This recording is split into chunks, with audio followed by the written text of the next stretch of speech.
Hello everyone, Delhi police exam अब शुरू होने वाला है दिल्ली पुलिस का। तो अब लास्ट टाइम में आपको क्या क्या चीज़ें नहीं करनी है मैं वो बताऊंगी, क्योंकि क्या करनी है तो सभी को पता चल रहा है, बट क्या क्या चीज़ें नहीं करनी है वो मैं आपको साथ शेयर करना चाहती हूँ।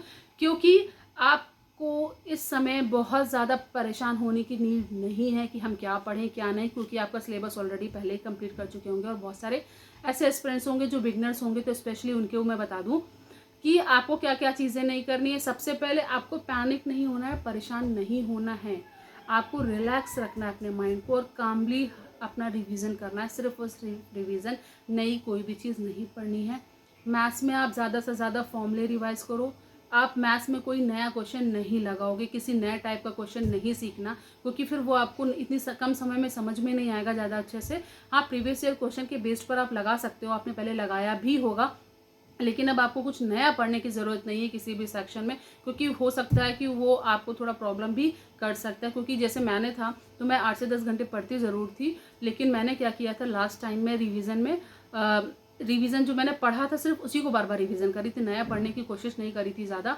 थोड़ी बहुत चीज़ें जो मुझे नहीं पता चल रही थी, एक दो चीज़ें लग रहा था कि हाँ हो सकती हैं अगर, तो मैंने करी। बाकी कभी कभी क्या होता है, ज़्यादा नई चीज़ सीखने में हम लोग उसी में फंस जाते हैं, आ रहा है नहीं आ रहा है, अरे उसमें टाइम लग रहा है समझने में, या हम लोग फिर मतलब हमारा दिमाग पर डाइवर्ट हो जाता है इस चीज़ पे, और फिर कभी कभी हम लोग डिमोटिवेट हो जाते हैं कि अरे हमें तो आ ही नहीं रहा है। बट ये चीज़ आपको नहीं करना है, आपको कुछ नया नहीं पढ़ना है। सबसे पहले ज़्यादा से ज़्यादा रिवीजन करना है। मैथ्स में आप फॉर्मूलेज प्रैक्टिस सेट ज़्यादा से ज़्यादा लगाओ, मॉक टेस्ट दो, और ये जो समय है ना इसमें आप ज़्यादा से ज़्यादा सिर्फ और सिर्फ प्रीवियस ईयर क्वेश्चंस लगाओ, मॉक टेस्ट दो। आपको कोई भी अलग बुक नहीं पढ़नी है, जिन बुक से आपने पढ़ा है आप उन्हीं बुक से रिवीजन करो, अपने क्लास नोट से पढ़ो। किसी और टीचर की अगर आपको पीडीएफ मिल रही है या कोई और आपको पीडीएफ प्रोवाइड कर रहा है तो आप उनसे वन लाइनर ही पढ़ने की कोशिश करो। बाकी थ्योरेटिकल पार्ट अभी इस समय पढ़ने की नीड नहीं है। अभी आप सिर्फ वन लाइनर अगर आपको मिल जाता है कहीं से भी, किसी भी जीएस में, कंप्यूटर में, किसी भी सेक्शन में, तो वो वन लाइनर ही पढ़ो। बाकी आपको कुछ थ्योरेटिकल पार्ट आप पढ़ने की नीड नहीं है। अपने रिवीजन सिर्फ और सिर्फ क्लास नोट से ही करो जो आपने बना है, या फिर आपने अगर किसी टीचर का पेड कोर्स ले रखा था तो उससे जो आपने नोट्स बनाया आप सिर्फ उसी को रिवीजन करो। और ज़्यादा से ज़्यादा previous year question based practice करो, मॉक टेस्ट ज़्यादा से ज़्यादा दो, उनको एनालिसिस करो कि क्या गलतियाँ आपने की थी वो दोबारा आपको नहीं करनी है। तो कम से कम जैसे जस्ट लाइक मैंने किया था, तो 8 से 10 आवर अगर आप करोगे ना तो आपका रिवीजन सबसे ज़्यादा बेस्ट तरीके से होगा।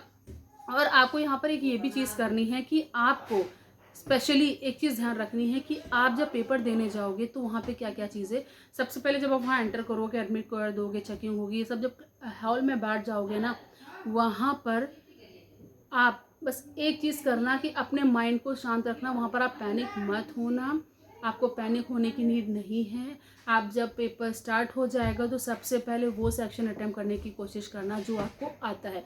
क्योंकि जब मैंने पेपर दिया था तो सबसे पहले मैंने रीजनिंग किया, क्योंकि मुझे था कि रीजनिंग में मैं अच्छे से स्कोर कर ले जाऊँगी। तो रीजनिंग में जब मेरा पेपर शो हुआ तो मैंने फटाफट रीजनिंग क्वेश्चंस सॉल्व करना शुरू किया। जो नहीं आ रहा था उसको छोड़ दिया, ठीक है, लेकिन मैंने रीजनिंग स्टार्ट करना शुरू किया। तो अभी जब आपको ऑनलाइन सीबीटी होगा तो उसमें जो 4 सेक्शंस आपको दिखाई देंगे, जीएस, रीजनिंग, मैथ्स और इंग्लिश, तो उसमें से सॉरी कंप्यूटर, तो जो आपको सही लगे आप सबसे पहले उसको करना। क्योंकि यहाँ पर जैसे कि मैं अपना पर्सपेक्टिव बताऊँ तो मेरे अकॉर्डिंगली सबसे पहले यहाँ पर कंप्यूटर करेंगे, फिर रीजनिंग, मैथ्स और जीएस सबसे लास्ट में करूँगी। अगर मैं करूँ इस बार, जैसे मैं अपना, वैसे मैं दे चुकी हूँ पेपर, मेरा 73.5 स्कोर आया था, बट यहाँ पर अभी जो बता रही हूँ मैं वो कि मैंने 73.5 स्कोर किया था। वो मेरी स्ट्रेटेजी यही थी कि सबसे पहले मैंने कंप्यूटर सॉल्व किया था, फिर रीजनिंग, मैथ्स और फिर लास्ट में जीएस किया था। बहुत सारे ऐसे स्टूडेंट्स होंगे जो जीएस पहले करेंगे, वो आप अपने कन्वीनियंट के हिसाब से कर सकते हो, बट जीएस मुझे नहीं आती थी और सीरियसली मेरा जीएस में अच्छा स्कोर बना भी नहीं था, इसलिए मैंने जीएस को लास्ट में चूज़ किया था। कंप्यूटर मुझे अच्छे से आती थी तो कंप्यूटर में मेरे 8 मार्क्स आए थे 10 में से, इसलिए मैंने कंप्यूटर सेक्शन सबसे पहले किया था, क्योंकि उसमें मैं श्योर थी कि हाँ मेरे इसमें स्कोरिंग अच्छी हो सकती है। फिर रीजनिंग और मैथ्स मैंने सॉल्व करना शुरू किया था और बाद में जीएस किया था। आप ये भी कर सकते हो, पहले जीएस, कंप्यूटर, रीजनिंग और मैथ्स, मतलब अपने हिसाब से आप देख लो कि कौन सा सेक्शन आपका सबसे ज़्यादा स्ट्रॉन्ग है। आपको स्क्रीन में जो सेक्शन दिखा वहीं से स्टार्ट कर दोगे सॉल्व करना।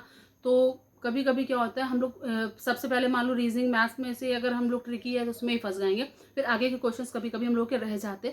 तो आपको ये चीज़ नहीं करनी है, आपको जो सेक्शन आए वो सेक्शन पहले कर सकते हो वहाँ पे, यहाँ क्योंकि सेक्शनल टाइमिंग नहीं होती है।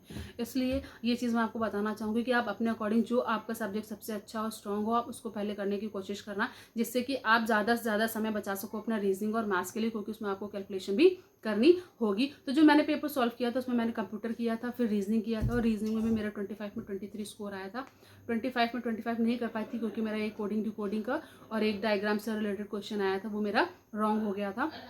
बाकी मैथ्स में मेरा 13 हुआ था, 13.5 हुआ था। तो मतलब आपको ये मार्क्स मैं अपने इसलिए बता रही हूँ क्योंकि इसमें मैंने लास्ट टाइम में कुछ नया नहीं पढ़ा था, सिर्फ और सिर्फ वही रिवीजन किया था जो चीज़ें पेपर में आती हैं, जो प्रीवियस ईयर क्वेश्चन बेस्ड थी उन्हीं का ज़्यादा से ज़्यादा रिवीजन किया था। और वन लाइनर क्वेश्चंस बाकी करंट अफेयर ज़्यादा से ज़्यादा रिवाइज कर रही थी कि पेपर में आएंगे तो मुझे हेल्प मिलेगी।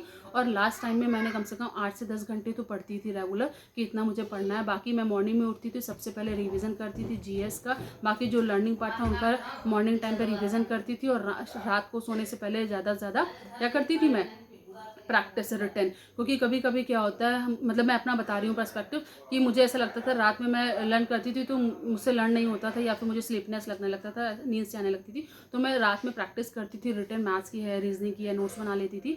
और बाकी मैं लर्निंग का वर्क सुबह करती थी। इसी तरीके से मैंने एंड टाइम में ज़्यादा से ज़्यादा रिविजन सुबह लर्निंग का स्टार्ट कर दिया कि जो मैंने करंट है या जीएस के जो पोर्शन, स्टैटिक है, हिस्ट्री है, ज्योग्राफी है, बायो है, ये सारी चीज़ें मैंने सुबह मतलब दिन में भी करती थी, बट रात में सारे एक बार ज़रूर पढ़ लेती थी। आपको लर्न नहीं करना है ना, क्योंकि अब लर्न करने का समय नहीं, सिर्फ पढ़ने पलट पलट के एक बार क्या करना, आपको वैसे ऐसे करके अपने नोट्स को सिर्फ पढ़ना है। तो ये चीज़ मैं सुबह मॉर्निंग में करती थी। और फिर मैथ्स और जीएस लगाती थी। मैंने एक शेड्यूल बना रखा था कि 2 घंटे मुझे जीएस पढ़नी है, फिर 1 घंटे कंप्यूटर पढ़नी, फिर 2 घंटे मैथ्स पढ़नी, फिर 1 घंटे रीजनिंग।